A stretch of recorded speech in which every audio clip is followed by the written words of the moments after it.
Hi, welcome. Enjoy the content, subscribe, and turn on notifications. Cole walked through the gate with a faint smile on his face.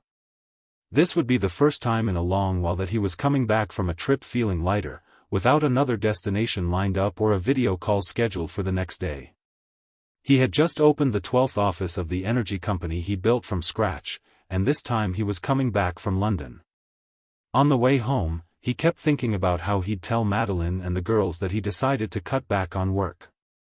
He wanted to change the routine, leave the office earlier, pick up the kids from school. It was his way of making up for lost time and, more than anything, reconnecting with real life, the kind that starts after work. When he turned the doorknob, he expected the scent of Madeline's perfume, the sound of little feet running across the wooden floor, some cartoon playing in the living room. But all he found was silence. He called out for the girls, no response. He went to the kitchen, empty. He climbed the stairs looking for noise, movement, any sign that someone lived there. The girls' rooms were too neat, as if nobody had slept in them for days. The closet looked incomplete, some clothes and 2 suitcases were missing. And it was in the study that he found what he feared most, an envelope with his name written on it, deliberately placed in the center of the desk. He opened it with trembling hands. Madeline started by saying she hoped he understood. That the past few months had been hard.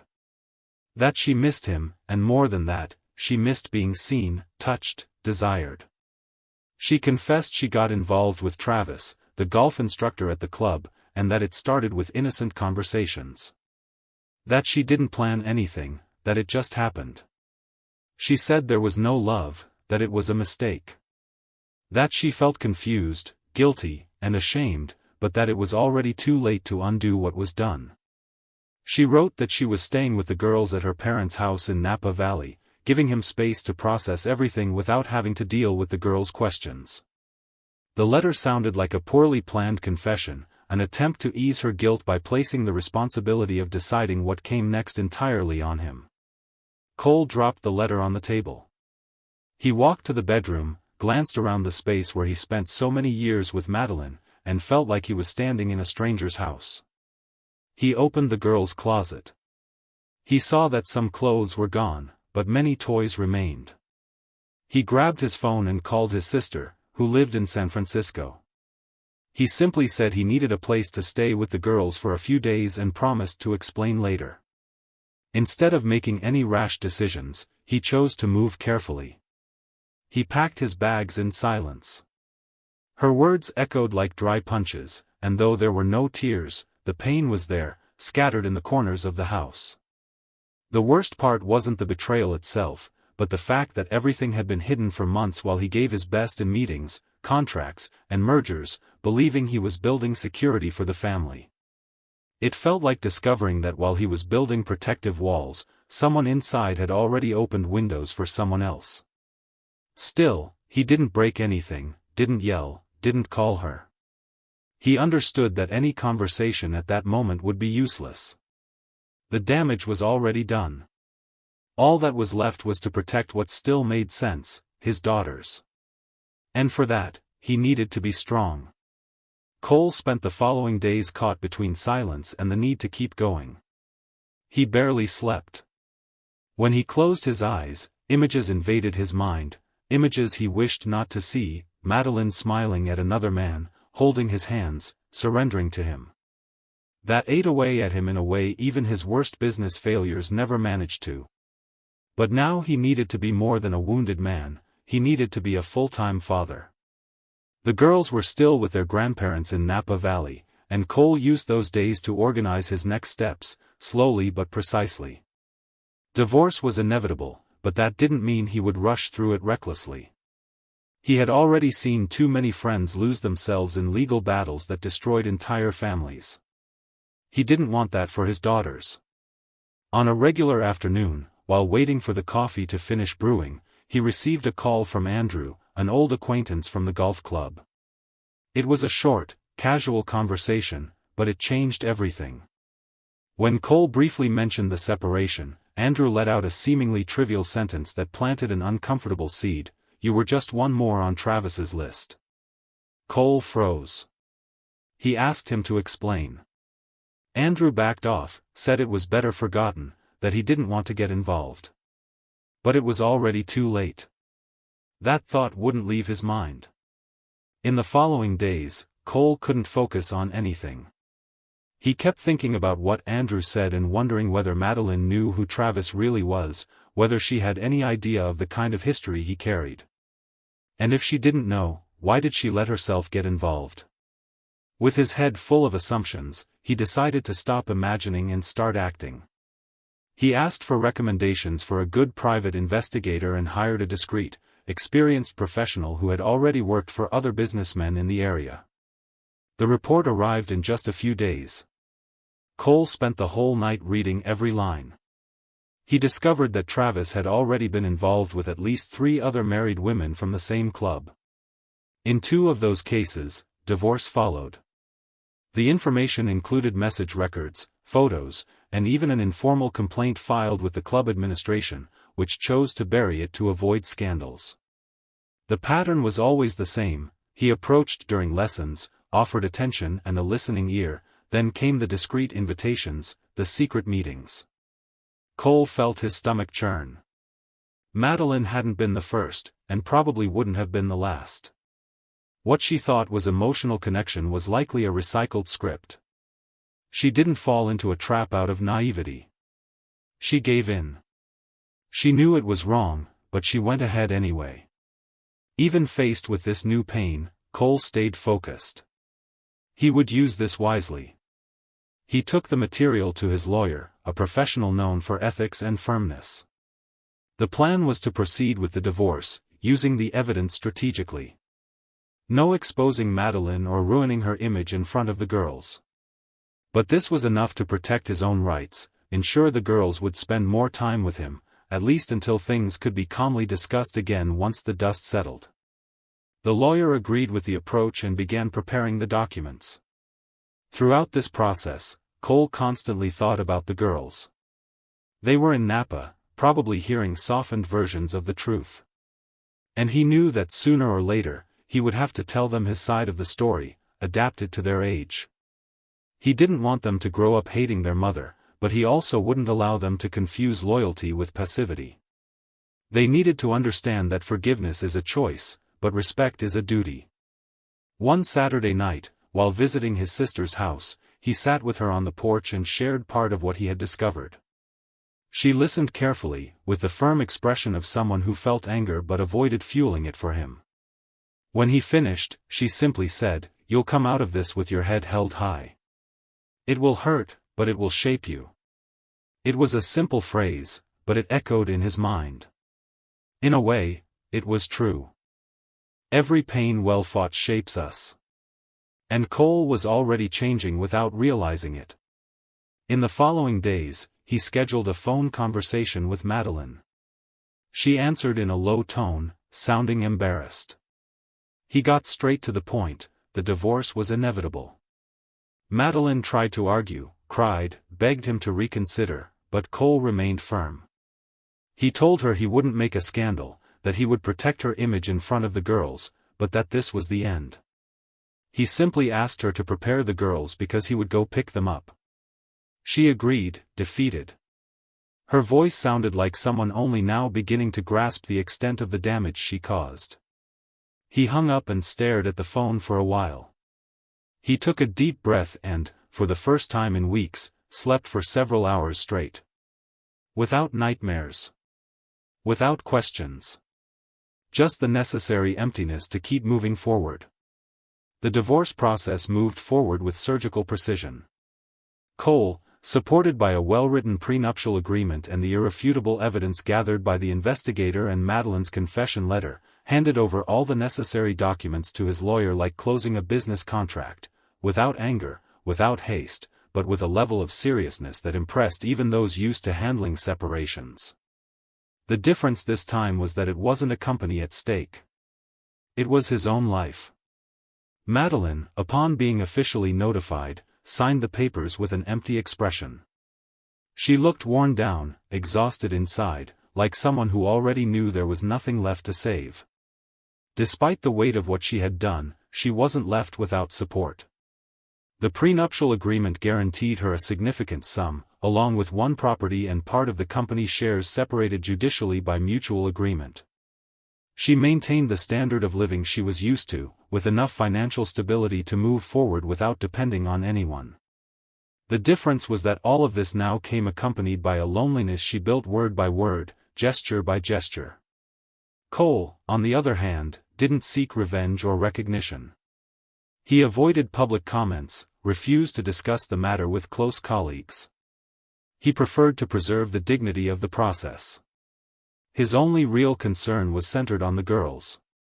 During the time they stayed with Madeline in Napa Valley, he called every day, kept up with their routines from afar, checked their homework through video calls. When he finally picked them up, they hugged him with a different kind of strength, as if they sensed, even without understanding all the details, that something had changed. Back at his sister's house, Cole re-established the routine with a lightness that surprised those who only knew him as an executive. He made sure to take them to school, prepare breakfast, watch cartoons with them on Sundays. And in these simple gestures, he rediscovered a piece of himself he had left behind years ago. One day, while waiting for his younger daughter to finish ballet class, he was approached by a lady who often saw him there, quiet, watching patiently. Her name was Mrs. Thompson, a widow with a gentle voice and a sharp gaze. She sat beside him and, without hesitation, said she admired his constant presence. She mentioned that she knew many fathers who, after a divorce, became visitors in their children's lives. But he seemed different. Cole smiled gratefully. He didn't talk much.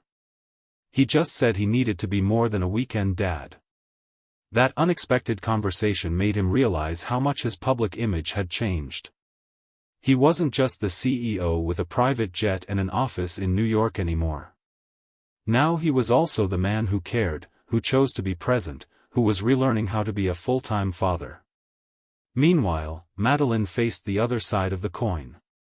She continued living in the same house the couple bought in San Jose, but the rooms felt too big. The parties she used to throw frequently disappeared. When she went out, she felt eyes weighing heavily on her shoulders. Stories about Travis began circulating, how he had gotten involved with other married women, how he had taken money to stay quiet. Some of her friends, even without directly saying so, gave subtle signs of suspicion, as if waiting for her to fully accept the role of the villain. Madeline tried to join new circles, but she didn't fit in. The guilt, even with all the money, left a trail difficult to erase. The only thing she preserved with dedication were the visitation times with the girls. She made sure to pick them up punctually, prepared their favorite meals, bought books, helped with homework. It seemed like an effort to compensate for the mistake with presents. The girls, although young, felt the tension between their parents, but also saw the effort both put in to keep things as normal as possible. Cole never spoke badly of Madeline in front of them. When one of the girls asked why he and her mom no longer slept in the same house, he replied that sometimes, even when two people love each other deeply, they can follow different paths. The girl stayed silent, then smiled and hugged him. With time, Cole also stopped going to the club. He swapped golf lessons for morning hikes. He stopped attending social events and focused on work only during office hours. His office now followed more human hours. Meetings ended earlier, lunches were replaced with walks with the girls. He relearned how to cook, how to organize birthdays at home, how to help with schoolwork. Instead of nights in five-star hotels, he started planning trips with the girls to simpler places, with trails, lakes, and bicycles. He wasn't trying to erase the past, but to rebuild a future where he could feel whole again. Even with everything he had lost, he knew he had something of immeasurable value in his hands. And protecting that became his daily mission. A few months had passed since the divorce was finalized. The routine was more balanced, the girls seemed adjusted to the new dynamics, and Cole was starting to feel a strange calm. It was a peace that came slowly, without big celebrations, simply marked by the absence of chaos. He no longer woke up with a heavy chest. He had gotten used to the idea that life doesn't always follow the expected script. The pain that once filled everything was now just a shadow trailing behind him. It was still there, but it no longer dictated his steps. It was on a regular afternoon, while organizing some school papers for the girls, that he received an unexpected message. It was from Madeline. She wanted to talk. Not on the phone. She wanted to see him in person. She said she needed to say something while looking into his eyes. He hesitated before replying. He thought about refusing, but eventually accepted. They agreed to meet at a quiet park, away from familiar eyes. When he arrived, Cole saw her sitting on a bench, holding her hands tightly, like someone fighting against her own anxiety. Madeline looked thinner, her face tired. When he approached, she lifted her eyes, and for a moment, the two remained silent. There was no intimacy between them anymore, but there was a shared history. And that alone justified the meeting. She got straight to the point. She said she wasn't there to ask for reconciliation, that she knew she had broken something that couldn't be rebuilt with words. She simply wanted to apologize, not for the act alone, but for everything. For letting loneliness make decisions instead of maturity. For mistaking need for freedom. For creating an emptiness where a family once stood. Cole listened without interrupting. There was no anger in his eyes. There was a safe distance between them, built from pain but also from respect. When she finished, he simply said that he had already forgiven her. That he spent a lot of time trying to understand why, but concluded that some choices appear when we lose ourselves. And that she seemed to have gotten lost. Madeline quietly cried. He let her finish, then stood up and said that was enough. It was over. Life would continue in separate directions. But she was still the girl's mother. And that required a kind of bond that didn't depend on romantic feelings. It required maturity. She nodded silently. That meeting didn't bring back what was lost, but it restored dignity to both of them. It was the necessary final mark that allowed each of them to move forward without carrying the weight of silence. After that day, they no longer exchanged long messages. Only communications about the girls, brief and kind. Madeline seemed calmer in the following weeks. She started picking up the girls more often, helped with homework, attended school meetings. Cole observed everything from a distance, without judgment. He knew that true regret changes behavior. And slowly, she showed that. As he rebuilt his life with the girls, Cole also reorganized his priorities. He started working fewer hours, invested in a small tech company focused on sustainability, and decided to pay more attention to the human side of business. His reputation as an unrelenting executive gave way to a more balanced image. Employees even began commenting that he seemed like a different man. And indeed, he was. The scars he carried became his compass. During a business trip to Seattle, while passing through a restaurant in the hotel lobby, someone called his name. It was Mark, a former employee from the golf club who now worked there. They talked for a few minutes, recalling old situations, until Mark casually mentioned something that made Cole's world spin. Unaware of the direct connection to Cole's past, Mark said that Travis had been fired for reasons beyond inappropriate relationships. He explained that Travis intentionally targeted married women, and once the affairs progressed, he started threatening them with exposure. In exchange, he demanded favors, expensive gifts, even money. Mark said he heard strange stories from at least 2 women who went through this, but none wanted to file an official report out of fear of public exposure. The club preferred to pay severance and cover everything up discreetly. Cole froze. This brought a new perspective to everything he had lived. For the first time, he considered the possibility that Madeline had, in part, been manipulated. Maybe not from the very beginning, but somewhere along the way with Travis, she might have felt pressured, cornered, trapped by a man who knew exactly where to push. He remembered the letter she wrote, the confusion in her tone, her attempt to explain without seeming defensive. Perhaps she hadn't fully understood what she had gone through. Perhaps she was afraid to admit how vulnerable she had become. During the flight back, Cole remained completely silent. He reflected on everything he didn't know. He didn't look for Madeline to confront her. He didn't dig further into the past. He knew that even if he had the complete truth, it wouldn't change the facts. The marriage was over. The consequences existed. But something inside him changed. He began to view the story with more compassion. She made a mistake. But maybe she was too hurt to act clearly. Maybe she was lonelier than he imagined. On an ordinary night, sitting at the table with his daughters, while one talked about a school project and the other asked for help with math, Cole smiled. He realized that the love he built with them survived any storm. That was what mattered. After putting them to bed, he went to his room, opened the notebook where he used to write thoughts, and wrote something that needed no editing. Not every betrayal begins with desire. Sometimes it starts with silence. He closed the notebook, turned off the light, and slept with a clear conscience. Because in the end, what he built with honesty, no one could destroy. Suspicious of your wife or daughter-in-law? Don't go through what we saw in the video. Check the link in the comments and get the ebook with valuable tips and investigator-approved sites to clear your doubts. Thank you for watching the video. If you enjoyed it, don't forget to subscribe to the channel and turn on notifications so you won't miss any updates. See you next time.